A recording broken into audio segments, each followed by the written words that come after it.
Hello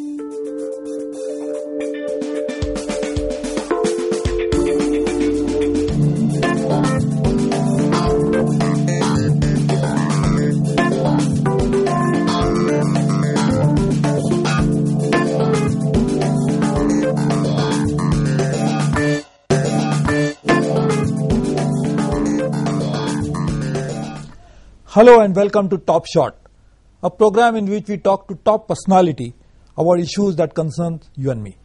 This time we have a top shot, Dr. Tarun Das, Chief Mentor of CII. Dr. Tarun Das, welcome to this program. Thank you.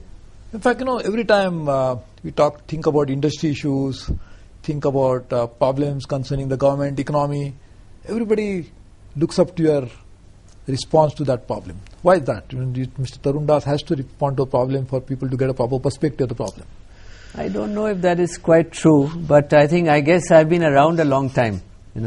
I've been in the CII this is my 45th year. Oh, really? I started as a trainee. As I say, sometimes no one else would have me, so I've been here only. But what is the secret of such longevity in an organization like this? At that time, this was 1963, when I came out of university in England, came back. There were very limited choices. Either you worked for the government, which means IAS or one of the services, or you went into the industry. I went into industry. I wanted to work in a different environment, and I was lucky. I didn't get into a company. Which does very important work, but I got into an institution. That's it. Money was much less, but it's a much wider canvas, and you can work for so many issues. You can paint on the canvas whatever you want to paint. And so I've been very fortunate in my life, and of course there have been a lot of struggle. It was a very small organization in those days, but people have been good to us. We have received a lot of support from all governments, from industry, from the international community. So the CII has grown in the process. But I'm sure 45 years ago, probably an organization like CII, an organization which considered as an organization which lobbies for industry rights, industry issues, was it welcome in the government those days, or now because Prime Minister would like to come and speak from the CII platform, ministers do that, was it the same story? No. In those days there was a big distance, between us. Really, there was mistrust between the government and the private sector, and the private sector was on the side of the stage. Today, it has come center stage in many ways. But we took a policy decision in the CII Council that we will work in partnership, not in conflict. So, even if you agree, disagree, let us express more disagreements in private. In public, we think of national interest, work together. And that was a good way of working. I think in that process we built trust. And we also did things where we don't ask government for things. We wanted to move away from being a business lobby. So we did trade fairs, exhibitions, projecting India abroad, things where you're not asking government for anything. You're doing something for the country. No, in fact, there was a time when businessmen were frowned upon. People were thinking that if you're a businessman, that means you are doing something wrong for the society. Making profit was the sin. From there we have come a long way in which now everybody is saying that we must have more profits, corporates must thrive, corporates must succeed, they must go abroad, carry Indian flag. So is this transition from suspicion, disrespect to respectability, acceptability, is it because of some change in thinking of the country, or is it because of an organization like yours who actually lobbied for such a change? I think there are two factors. We were struggling for change. We wanted a larger role for industry and the private sector. But in 1985, we suddenly had a 40-year-old Prime Minister. He wanted change also, I don't like to personalize these things, but there was a turning point there where he talked of technology, he talked of engaging the world, went to China, went to USA, went to Moscow. In May 1985, the Prime Minister of India took us, from my association, 18 of us, with him to Moscow. At that time, it was communist Soviet Union. Private sector, 18 CEOs went with him, and he introduced us as saying, these are the people who will make a difference in the future of India. So must have been a cultural shock to the Communist Party there. We also did not know, you know what I mean? So there was there were a confluence of forces. We wanted change, and then in the country there was it's not 91. 91 was the policies started because we had near bankruptcy. But the thought process of, taking India out, quality consciousness, exports, technology came earlier than 91. And then, since then, we have been we became together, we started doing things together, government and industry. And now we are seeing the manifestation of that in terms of high growth, etc., etc. That is, we are enjoying that. And confidence, industry also was afraid. When the handcuffs were taken off of the controls and all that, industry was afraid what will happen, we will not be able to compete and all. It took 10 years of struggle, restructuring, downsizing, new technologies, finding short-term joint ventures don't work. You have to do it on your own. You can't depend on someone else only for growth. So industry went through all that. 2003 saw the change. You saw industry coming out into the world looking different. But you just mentioned about these handcuffs being taken out. I remember 91 when we started talking in terms of structure. Of course, the thinking came a little earlier, but the structure of change in decontrol, delicensing. There was a club called Mumbai Club, which actually was looking like a Communist Party today, which was saying that we don't want this, we don't want reform, we should not open up. I mean, how did that happen? Because, they couldn't see the change that is coming in, they couldn't see the benefit that will accrue to them. No, I think that was what I was referring to, that fear of competition. Will we be able to stand up? As you're opening the doors, as you're reducing tariffs, are we ready to take on that competition? So there was a diffidence. The self-esteem and self-confidence in ourselves came from the IT sector. In the middle of 90s, the Narayan Murthis, the Azim Premjis, the Fakir Kohli of TCS, these are the people who built confidence, and suddenly others thought, if they can do it, then we can do it, because they were dealing with the world. So it took time. So the Bombay Club gradually died a natural death because it didn't have a long-term agenda. Its only agenda was, in the national interest, don't destroy our own companies. So and that came out of apprehension. Are we going too fast in opening up? And now some of the members of that club, defunct club now, of course, are acquiring companies globally. And in fact, they are becoming global players in that respect. So this is something we are really come a long way. But tell me something, this enjoyment of this growth phenomena that we are rising all the time for last 10 years or so. You think now suddenly there is a question mark on this growth itself, because the growth is slowing down, the US economy, the largest one, is slowing down, having an effect on, cascading effect on all other economies of the world. Do you think something like this is happening, or this is just a passing phase? I think it's a passing phase, and I'll tell you why. First of all, in India, the growth has been brought down by higher and higher interest rates. Money has been squeezed out, so demand and consumption is affected. Secondly, our rupee has appreciated, so export growth has been affected. So there are different factors, plus what is happening globally in the US. But the most important thing for India is we have 600 million people in the rural areas. And if you see, every year 10, 15, 20 million people are being added to the purchasing power of the country. If you look at the malls, you go to the retail outlets today, who are the boys and girls serving us? They have come from small towns or villages. They've had 6 months of basic training. They've put on a uniform and they're looking after you. Now they're earning money. They are earning money for themselves and their families. So over the next 10 to 15 years, irrespective of government, irrespective of policies, those 300-400 million people are going to come into the economy of India. Economy will grow, production will go, and demand will grow, consumption will grow. What it means is, I think, after this blip of this year, we will come back to 10% growth, and we will be, in India there are no straight lines, as you know. So some years will be below 10, above 10, but I think an average of 10% growth will be there for next 10 to 15 years because of the inexorable pressure of all these people coming into the economy. Just mention about interest rates going up and how it is affecting. The response, the policymakers' response to this present state in which inflation is rising on other count to just suppress it, suppress the demand.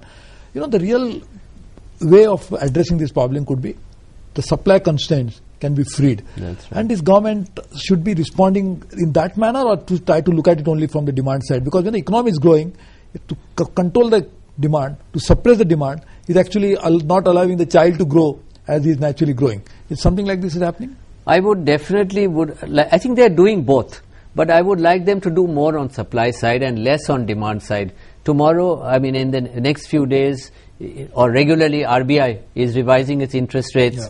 Now, they are going by the traditional monetary policy, raise interest rates. I think we have reached the maximum. I hope they don't do that anymore. What we need now is supply side. Why don't we use our foreign exchange? Use $10 billion, $15 billion, import what we need, even though the prices are high abroad, and give it at subsidized prices internally. Because we need to make sure that the poor and the common man, who are very badly hit by inflation, are protected. And that is by helping them to get their rice or wheat or fruit or whatever it is at a reasonable price. And we should focus on supply side more and more. I think they're doing it. They need to do more supply and less demand. Yeah. Now one option, supply option is always buy or make. You import from outside and solve the temporary problem. But a long-term solution will come in terms of making sure that domestically all this capacity increase takes place. Yeah. Now, this doesn't seem to be something on the agenda of the government for obvious reasons, political compulsion. But long-term basis, unless we reform, try to bring more productive capacity from the supply side within the country, is that not an answer other than importing? Because our foreign exchange reserves, of course, they don't belong to us because most of it is unlike China's, which is actually theirs. I think the way of handling this problem needs to change. Why don't we bring the private sector, which is much more conscientious now, doing much more on the social side, into a partnership mode, even on the areas of poverty eradication, poverty. Government's delivery system, its delivery mechanism is weak, inadequate. Let's take food. There's so much of wastage. We can put up warehouses. World-class warehouses using modern construction technology can come up all over the country overnight. Food wastage will come down. Prices will stabilize. There are different ways of dealing with it. It's not only increasing production, it's also preserving the production that we make. So I think we must go for a four-way partnership. We talk of public-private partnership, PPP. Yeah. I'll say public, private, partnership and people. Oh. It's a four-way partnership. Yeah. And we should do that, everything to do with food, commodities, oil and all. Also, can we do much more on conserving oil? Japan is a wonderful model. 100% import dependent for oil. And what are they doing for conserving energy? We only have to do few of those things. I believe we can reduce our oil consumption by 5 to 10%. Yeah. So we will save money, we'll save resources. So there are many things we can do, but it is not this government or some other government. We have not seen this national mission on these issues. Like we had one day a Petroda mission, on telecom, yeah. And we made a change in telecom. We must have an energy mission. We must have a food mission, in a different way. You just mentioned about one issue on this private-public partnership model of warehousing. Yeah. I think this should be one of the most acceptable model for anybody, because here it seems to be a win-win for everybody. Absolutely. Because I don't think government should really lose out anything, because you are not actually trying to do anything, because you are helping the government to save something which they are losing. Why is it not practiced? I don't know. I suppose change is always, it doesn't come easily. Crisis brings change. Crisis brought change in 1991, in the economic policy framework. I think crisis on the food side and prices side may bring change. I hope it will, because I think the traditional way of dealing with issues is not the right way now. We have to find new ways. We have technology and we have new players. So use the new players and use technology. And everything can be computerized, stocks can be maintained, pilferage can be addressed using technology. So there are many things we can do which we need to do. We must move away from the traditional way of doing things. But normally, of course, this is a good example that you gave of warehousing, but normally people look at this PPP model, the private-public partnership model, with a lot of suspicion. Yeah. They always think that the private sector wants to usurp the public assets for private good, and people are the ones you added, of course, now, would be the ones who will be nowhere in the picture. Yeah. So why so much of suspicion about this? Is it that private sector really sincerely interested in doing it, or this is something which is that private sector would like to do it only for profit and not disregarding the society completely? I think today if you see private sector setting up schools in thousands of villages, they're setting up libraries in villages, they're spending their own money. I think private sector is not only about profit. In India, the private sector is very committed to society now. I'm not saying every private sector is like that, but there are many private sectors whom you can trust, who have earned public trust. And I don't need to mention name, but there are companies who have earned public trust. Go to them, go selectively to people who you can trust. Have a very, very ironclad, agreement with them. I think people will come forward. What the private sector particularly brings is managerial capability, efficiency in getting things done. It is an implementation issue. Everybody knows what to do, but often we don't know how to do it. Private sector knows how to do it. And I think it's not about money. Private sector will come forward in the national interest. This China and India comparison always is something which has become a favorite pastime of all the policymakers, thinkers globally. And in fact, I know you have also got a lot of interest in China. Tell me, is India-China really comparable? Because China seems to have gone far, far ahead of India, and then is it really easy for India to catch up? I think we have different strengths. First of all, we must remember they started liberalization 13 years ahead of us. In the 70s, we started in 91. So you can't compare. What are we? We are a 17-year-old teenager, and we are comparing with a 34-year-old grown man. So that's the comparison. We'll take time to catch up.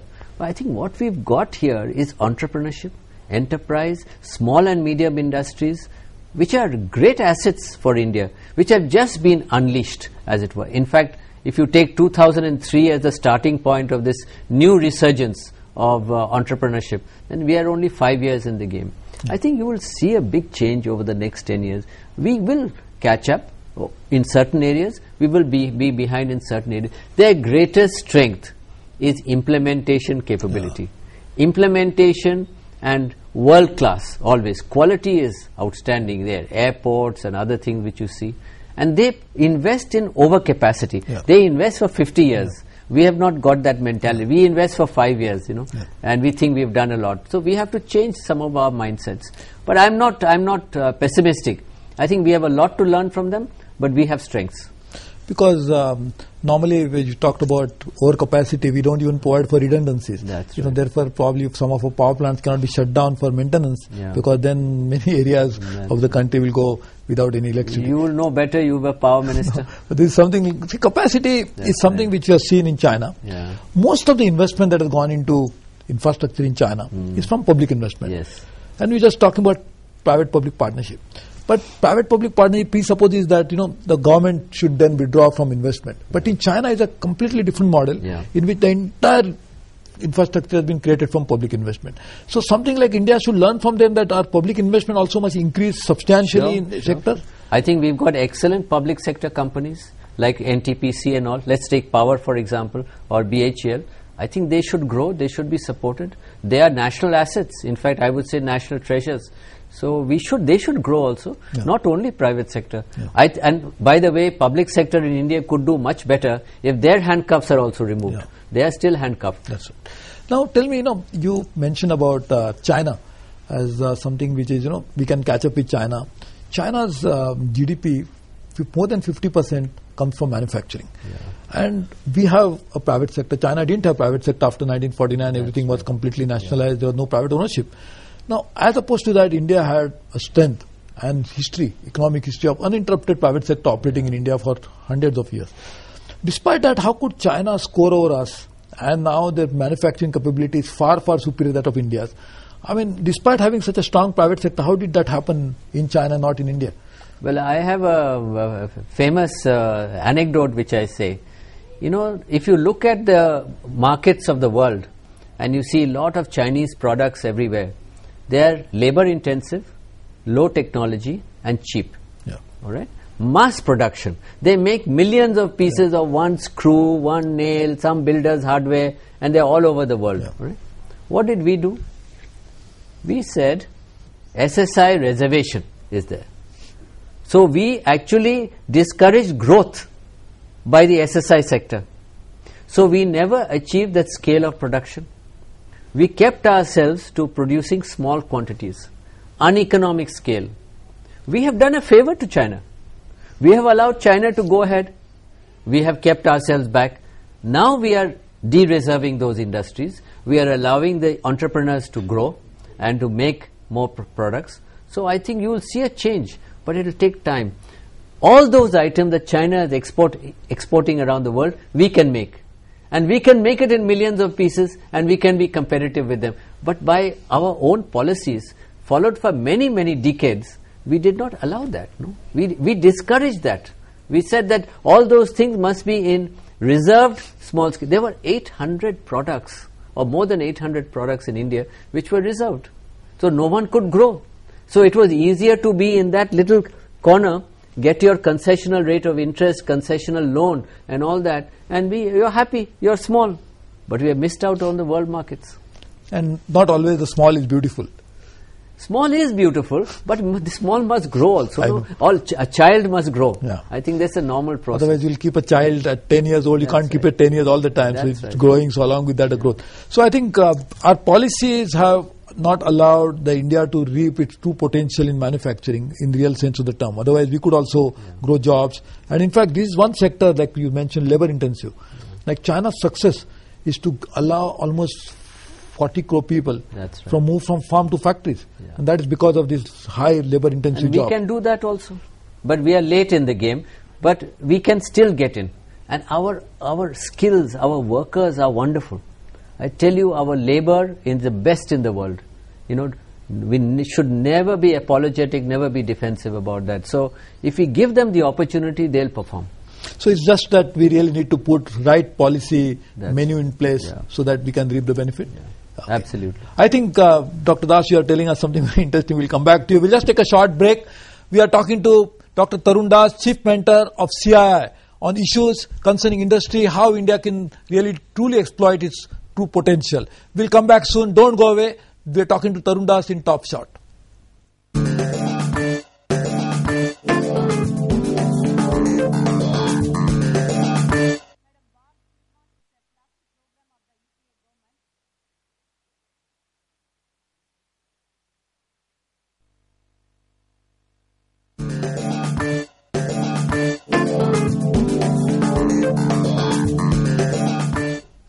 Welcome back to Top Shot, a program in which we are talking to Dr. Tarun Das, Chief Mentor of CII. This is Suresh Prabhu. Welcome you back again. Dr. Das, we are talking about how we can really increase our percentage of share of manufacturing, which in turn will add to jobs, which will remove poverty, which will reduce the burden on agricultural land, farmlands, and then agriculture will also become more productive. How do you see the special economic zone in this context? What's the role of special economic zones? I'll give you an example. I work a lot with Singapore and also with Japan. And Japan wants to come into India, but they are hesitant. They are not comfortable in managing the Indian environment. So we are encouraging them to come with Singapore, because Singapore is good at setting up SEZs in Vietnam, in China and elsewhere, and they are interested in doing that here.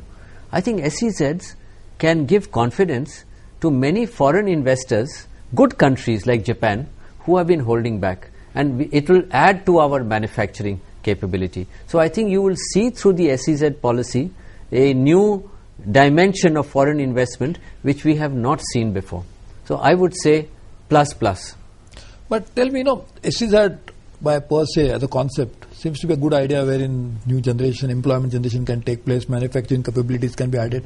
But why the industry should take over a fertile land which is used for agriculture, Why not do it in areas where the land is not used for agriculture? If you do that, then we reduce the conflict between the farming community. No, absolutely. And I think there are two issues here. One, even if agricultural land is being set aside or given for SEZ or for industry, I think industry or the government or both together must be willing to pay a very good price for that land, a compensation for the farmer who is being displaced. Secondly, those people who are being, if they are being displaced, must be retrained and found employment or self-employment in connection with the industrial development which is taking place. And these are things which we can do. It doesn't have to be a law. I think people will do it, and this is being done in different states of, retraining of people. So we have to handle this thing in a more compassionate way. If it is agricultural land, and if it is non-agricultural land, no issue. If people are not dependent on it, then of course you can go and do it. But in any case, industry will have to provide training, because we need skilled workers. And that's a big initiative that CII is taking, for example, in providing skills development in different parts of the country. Now you talked about the land, the farmers who is actually then from farmer he becomes a land loser. His new title, land loser. Can we not have a concept of not land loser but beneficiary of a new enterprise? Can there not be a benefit sharing formula that can be worked out, in which industry starts new activity? Farmer who gives land is also benefiting in terms of becoming a stakeholder in that. Yeah. So can you not promote new benefit sharing models? Absolutely. And what is happening around in different parts of the country, the industries are actually training the farmer to be a vendor, to make something, to supply to the company, so they become a micro entrepreneur. And today, micro enterprise, microfinance is a growing phenomenon. It can be a national movement around the country. It's happening in some pockets, more in the south and west, but it can grow in the east and north also. So that way, those people who are getting away from farming will find new employment, and they'll be suppliers. They can have their own dignity, self-respect, and do their own thing and earn good money. Probably earn more money than what they were doing before. But tell me, basically one question is about farmer himself, because he's losing something and his entire life is at stake. But other little broader issue, a big picture issue is, on one hand, the country is now trying to invest more and more money into irrigation. On the other hand, you are actually transferring irrigated land for industry. So as a nation, we are wasting our resources, because we already irrigated the land which is now converted for industrial purposes, and we are now creating new land which is not irrigated. So is it not waste of national resources? I would say that we must use the land which is lying waste. All right. And what do we need for that? We need infrastructure. We need transportation. We need power. And we need those things. And there are many parts of the country which don't have that infrastructure. If you have the infrastructure, then industry will go there. It's not an issue. I know, but because in this case you don't have infrastructure, so the government is giving you tax incentives. That's right. For saying that your special economic zone can be set up, and all the infrastructure can be created by your own investment. That's right. And it's like a township, like a mini city, and you develop it. So this is something like this. If you can just move away a little bit from the main cities like Mumbai, Delhi, Chennai, Calcutta, and go into some further places where employment generation can also take place, I think the society will accept this concept more than what is much better. But you must ensure we should move ahead on infrastructure development. If we build the infrastructure, people will automatically flock there. And that's what the Chinese model, that you first develop it, then they created the infrastructure. You of course represent largely the manufacturing sector as a CI, as an organization. All services also. Also services. But now food and agriculture companies. I know, but that is becoming a real crisis now in the country. In fact, now you are saying now, but for long probably it was even neglected by CI. That's right. Why do you think, what really is ailing our food and agriculture sector? Because this seems to be a real challenge, and in fact not just challenge for the people who are suffering. That's of course that's a nightmare for them. But as a society, as a nation, it's a serious challenge for us. We're not able to survive as a society if we don't address this problem. I think if you look at agriculture and food, and even food processing, everything, every aspect was traditionally controlled. Production, distribution, prices, export, import, you name everything. There was some kind of control. Multiplicity of laws, multiplicity of policies, then center, state. So not only one level but two levels. So it's been a very complex management system of our food and agriculture thing. So we have to deregulate. We have to, take those handcuffs off and take the shackles off and allow people to grow and develop. We must concentrate on warehouses. We must concentrate on cold storage, transportation, so food doesn't get wastage. We must concentrate on better quality seeds for the farmers. We must improve the ecosystem for agriculture now.